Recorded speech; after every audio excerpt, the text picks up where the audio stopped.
Assalamualaikum warahmatullahi wabarakatuh. Dalam pertemuan video kali ini saya akan memenuhi tugas ujian tengah semester mata kuliah Psikologi Pendidikan. Baik, langsung saja kita mulai. Apa sih pengertian psikologi pendidikan?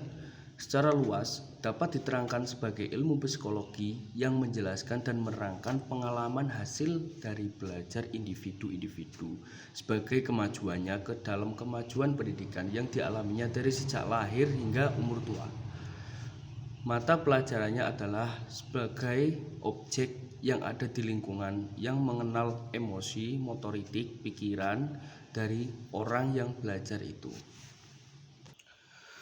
Hasil belajar dari lingkungan rumah, sekolah, dan masyarakat adalah penyebab ia terampil dan siap untuk menghadapi sesuatu yang akan dihadapi di lingkungannya, seperti keterampilan motoritik, kemajuan dalam berpikir, dan segala bentuk emosi yang perlu disesuaikan dengan keadaan di lingkungan. Suatu ilmu pengetahuan yang telah dipelajari merupakan konsep dasar bagiannya untuk memahami fungsi, prinsip, dan mata-mata pelajaran di sekolah dan di masyarakat. Dalam arti yang luas, mungkin saja konsep dasar itu perlu diuji terus-menerus di masyarakat sehingga makin jelas dan makin terang. Nah, psikologi pendidikan merupakan ilmu yang relatif masih muda yang menggambarkan pentingnya bidang psikologi bagi dunia pendidikan dan mata-mata pelajaran. Cepat dan mengembangkan materi dari subjek materi itu tersebut.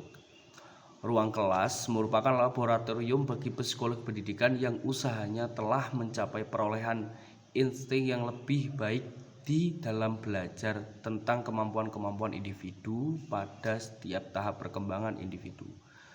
Nah, psikologi pendidikan berhubungan dengan efek program yang dirancang sebagai simulasi atau perangsang dalam proses belajar. Psikologi pendidikan itu merupakan alat untuk membuat konsentrasi individu dalam belajar yang diikuti oleh perkembangan intelektual, emosional, dan moral. Nah, ini itu harus diikuti pula oleh teknik-teknik mengajar guru dan organisasi sekolah yang baik. Dalam bidang-bidang yang dikenal oleh psikologi pendidikan adalah secara langsung yaitu perkembangan fisik dan mental serta perkembangan emosional, perbedaan individu, hakikat dan hukum belajar. Terus pengajaran yang menarik hati murid-murid, evaluasi hasil belajar dan pelaksanaan kesehatan mental. Nah, jadi di dalam proses belajar serta melaksanakan hubungan dan konseling juga perlu dalam proses belajar. Nah, psikologi pendidikan membantu guru-guru untuk memahami murid-murid dalam proses belajar dan merangsang mereka untuk melaksanakan pendidikan selanjutnya. Psikologi pendidikan mencari untuk siap diatasi implementasi hal-hal, yaitu ada beberapa sih, termasuk luasnya pengaruh faktor dan lingkungan berkontribusi terhadap belajar murid-murid. Terus ada lagi tenaga atau kekuatan dan faktor yang mempengaruhi belajar.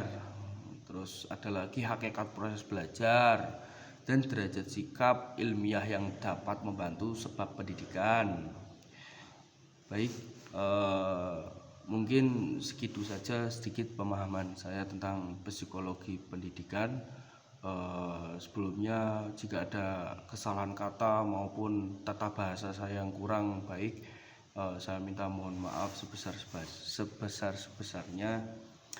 Semoga dalam pertemuan video kali ini sedikit mengedukasi, sedikit ngasih wawasan gitulah, mengasih tambahan sedikit ilmu atau kita bisa sharing-sharing gitu. Sebelumnya terima kasih banyak.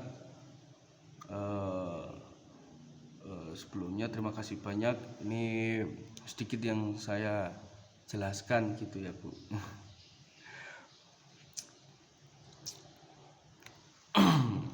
Oke.